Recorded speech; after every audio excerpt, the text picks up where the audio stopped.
Half-Life is a series of games starting with the revolutionary Half-Life 1 from 1998, the latest installment of this year, Half-Life Alyx. In today's video, I will be explaining the Half-Life Iceberg, which will mostly talk about Half-Life 2 and Half-Life Alyx. This video will contain major spoilers for all the games, of course.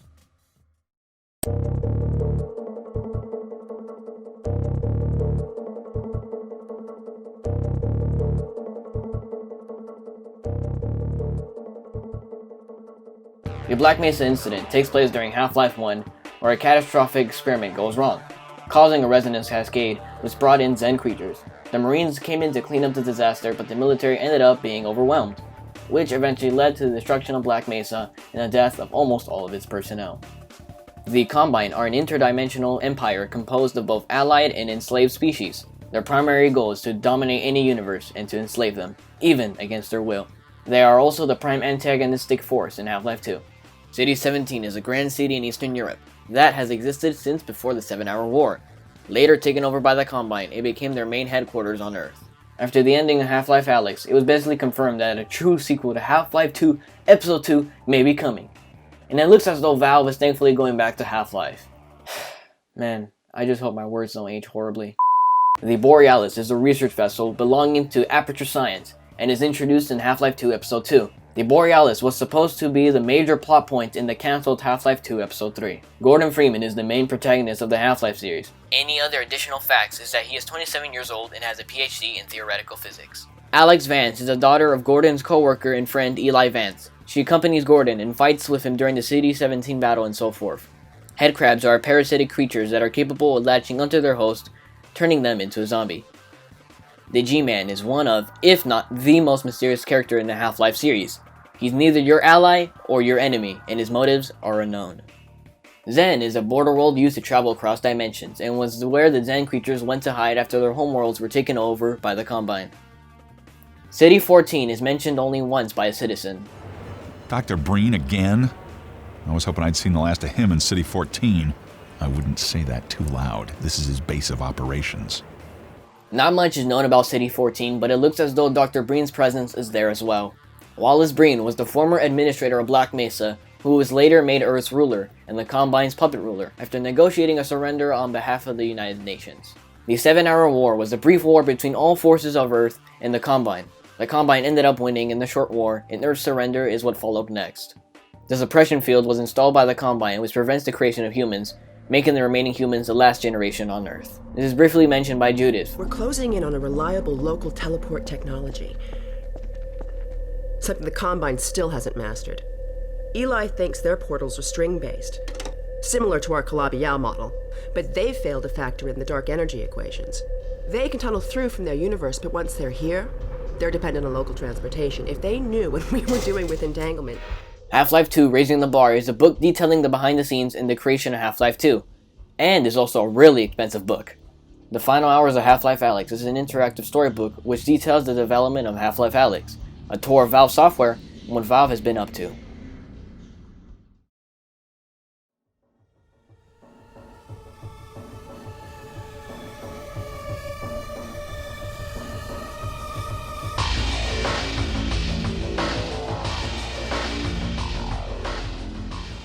The Half-Life series and the Portal series are known to both exist in the same universe. Examples of how they both exist in the same universe is a rivalry of Aperture Science and Black Mesa. These slides show how much they were directly competing for government funding. Isaac Kleiner also theorized that the Borealis disaster may have been caused by Aperture Science's rush for funding. Stalkers are humans who have been drastically altered both physically and mentally through extreme brutal synth engineering by the Combine. And now, what was once a human is now a mindless slave operating machinery. After the Combine gained control of Earth, they then began to strip the Earth of any useful natural resources, picking it to the bone if you will. Examples of what the Combine have done were draining the oceans and bringing that water to other Combine worlds. The Combine are also notorious for dumping toxic and radioactive waste into rivers and lakes. The Shulathoi are what the Vortigaunts call the Advisors. This is a theory where Dr. Brane became an advisor after the events of Half-Life 2. One of the things which hints at this is when Brane is talking to an advisor about transferring himself into a host body so he could survive the off-world conditions. Hey, listen! I can still deliver That's him. but not without your help. The portal destination is untenable. Surely you can set the relay elsewhere. There's no way I can survive in that environment. A host body? You must be joking. I can't possibly... There he is! But, as we know, Alyx and Gordon destroy the portal and Brane dies. However, it is theorized that Brane's consciousness was transferred to this host body before the destruction of the Citadel. What also supports this theory is shown in Episode 3, where Dr. Brane's consciousness was put in an advisor. Eventually, Brane begs Gordon and Alyx to end his misery. After former Half-Life writer Mark Laidlaw left Valve, he made a letter written in the perspective of Gordon Freeman, detailing the events of Half-Life 2 Episode 3, except the characters' names and genders are all changed due to legal issues. In the story of Episode 3, it details the journey of Gordon Freeman and Alyx in Antarctica to find the Borealis. Episode 3 also reflects on the unreachable goal of liberation against the Combine. And as the Borealis reaches the Combine command center, which is a Dyson sphere, Gordon realizes that there's no chance in them winning. Dog was built by Eli to protect Alyx when she was young, and since then, Alyx has been adding upgrades and parts to Dog. In Half-Life Alyx, there is a globe, and when it is turned to its side, the United States is marked off. This also shows us why many people in City 17 don't have European accents, and how Barney, Kleiner, and Eli got there too. However, it is still the question of what happened to the US. Was it destroyed in the 7-hour war? No one knows for sure. In Half-Life Alyx, Russell mentions that he downloaded the internet, which would make it 1,200 petabytes, which equals to 1.2 million terabytes. And 1 terabyte is 1,000 gigabytes. Holy shoot. You're gonna need a lot of storage. In Half-Life 2, you can find an HEV charger in Black Mesa East. It really does make you wonder who brought that. Did someone just survive all of Black Mesa with an HEV charger faceplate? Maybe that should be Valve's next game. In Half-Life 2, you can find toilets that are somewhat hidden. An example being in Black Mesa East and in Nova Prospekt. You can also get an achievement by killing an enemy with a toilet. In Water Hazard, you can find a watermelon behind the fences in some dumpster. In the chapter Highway 17, you can explore a house that has been raided by Combine troops.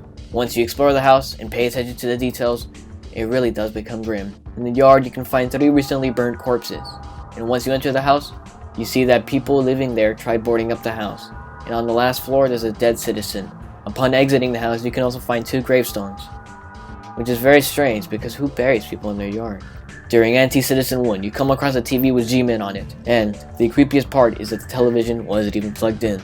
This is the audio that plays while the TV is on.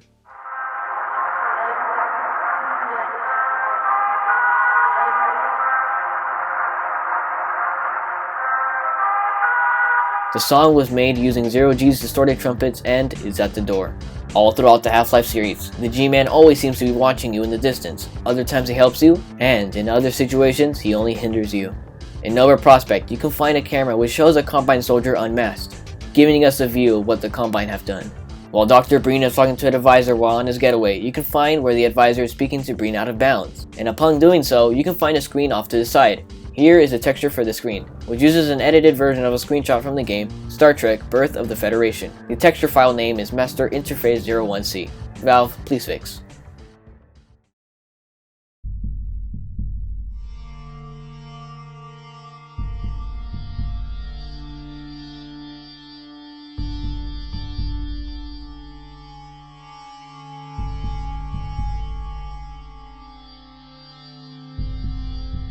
During Half-Life 2's development, there was originally a completely different storyline, which went on from 2001 to 2002, which came with several differences, such as the air exchange, child labor, the wastelands, and an overall depressing, dark, and Orwellian-esque atmosphere. It would start with Gordon waking up in a train 10 years later after Half-Life. After this, Gordon gets off a train and most likely meets up with Barney. Gordon then makes it to the Manhack arcade and he meets Barney once again, and they make it to Kleiner's lab. Eventually, Gordon will make it to the Wastelands, fighting up against Bull Squids and Hound Eyes. He will then make it to Quarry Town, which is now known as Ravenholm today. Gordon will then meet up with Eli Maxwell and get to the depot, and eventually the air exchange where the Combine polluted the airs with gases. Gordon will then make it to the Borealis, meeting up with Odell, who is now known as Odessa Cubbage. And then they would travel to Kraken Base, which we now know as Black Mesa East. Eventually, Gordon and Alyx would meet and crash in a helicopter in City 17, and Gordon would get to the Citadel. He would proceed to the Consul's office, where Alyx was held prisoner by Helena Mossman, who would eventually be Judith Mossman. And that's where the beta story ends, and even then, I'm barely scratching the surface. That is a whole entire can of worms that I could cover in a future video. The Cremator was a cut passive enemy which would burn corpses on the city streets. However, strangely enough, you can find his head floating in a jar. Does this make the Cremator canon to the Half-Life universe? Perhaps this explains all the burnt corpses you find in the sewers and canals. This is a theory where Gordon's gravity gun could be giving Gordon cancer. The gravity gun is powered by a Zen crystal, so this theory indicates that Zen crystals give off radiation. This really isn't shown in any of the Half-Life games, and the Zen crystals seem harmless in terms of radiation. The crab and mortar synths were cut enemies, but they appear in the chapter are benefactors. It is currently unknown if we will ever get to fight these enemies in future installments. In the City 17 train station, a citizen advises you to not drink the water. My administration here. Don't drink the water. They put something in it to make you forget. I don't even remember how I got here. This possibly explains why the citizens seem so brainwashed to a point where they don't think of fighting the Combine. The train guy in Point Insurgent is the first individual you see apart from the G-Man. Upon following him, nothing really happens. This is a theory where Russell is not canon because he doesn't appear in Half-Life 2, even though Half-Life Alyx is an official game. Originally, Laszlo would have served the same role as Russell in Half-Life Alyx, but was cut from the game.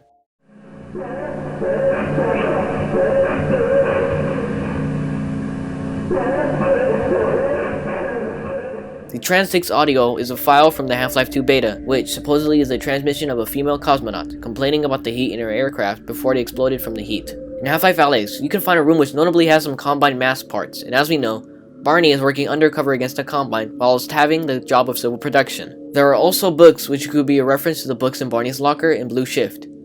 It is currently unknown whether this is actually Barney's hideout. In Half-Life 2, it is noted that Dog seems to have feelings and is able to think things out, which makes Dog quite possibly sentient. I couldn't find any information on an MK Ultra Half-Life map. However, it is known that Project MK Ultra, or the CIA mind control program, is the codename given to a program of experiments on human test subjects that were designed and undertaken by the US Central Intelligence Agency, some of which were illegal.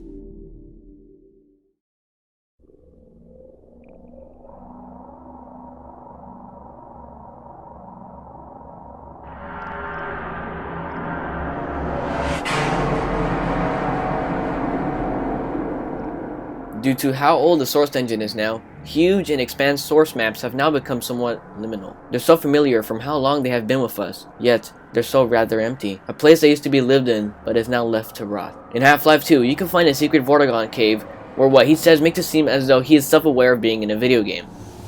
You leap, you fall, we see you crash between the barriers.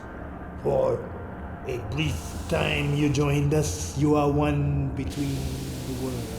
Before Half-Life 2's release, many enemies were cut from the final game, such as the infamous Cremator, the Hydra, the Bull Squid, Hound Eyes, the Combine Guard, the Combine Synth Elite, and many more. Ravenholm is also shown to be in its day setting in the cancelled Return to Ravenholm. The only survivor of Ravenholm is Father Grigori.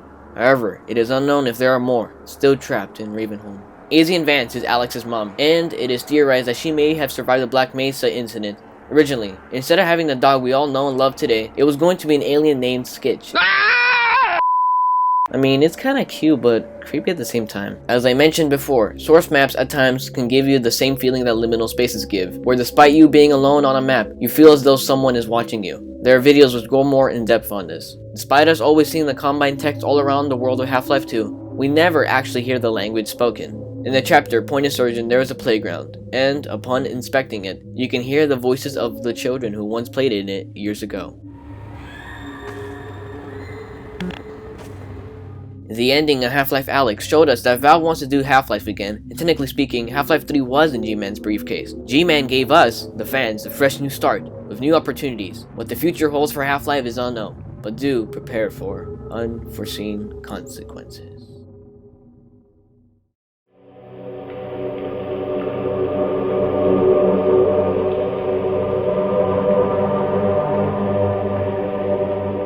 After the cancellation of Half-Life 2 Episode 3 and the release of Episode 3, Valve was put in a tough spot. Valve, much like the G-Man, couldn't use Gordon for his intended purpose. So, many fans were waiting for the Half-Life game that we all expected, the Episode 3 one. Valve used G-Man to correct that mistake, much like how G-Man decided to use Alyx after Gordon's actions. And now that Half-Life Alyx has been released, it removed the Half-Life 2 Episode 2 ending for a new clean slate and a start for the Half-Life series. One where we don't know what to expect. This isn't really a theory or anything, but is more of a meme in the Iceberg community. This is a theory where all of Valve's games are in the same universe. We already know that Half-Life and Portal exist in the same universe, but what about the other games? You can find a Scout doll in Half-Life Alyx, Gnome Chomsky in both Half-Life and Left 4 Dead 2, and Counter-Strike could fit in there as well, somewhere around the 2000s. However, Dota doesn't really fit in too well, so it may take place in some alternate dimension much like Zen. Despite how cool this may sound, it's all just a theory. The Half-Life series is real. You are not real. Wait, what? That's not right. Oh no. It's not shutting down. It's not!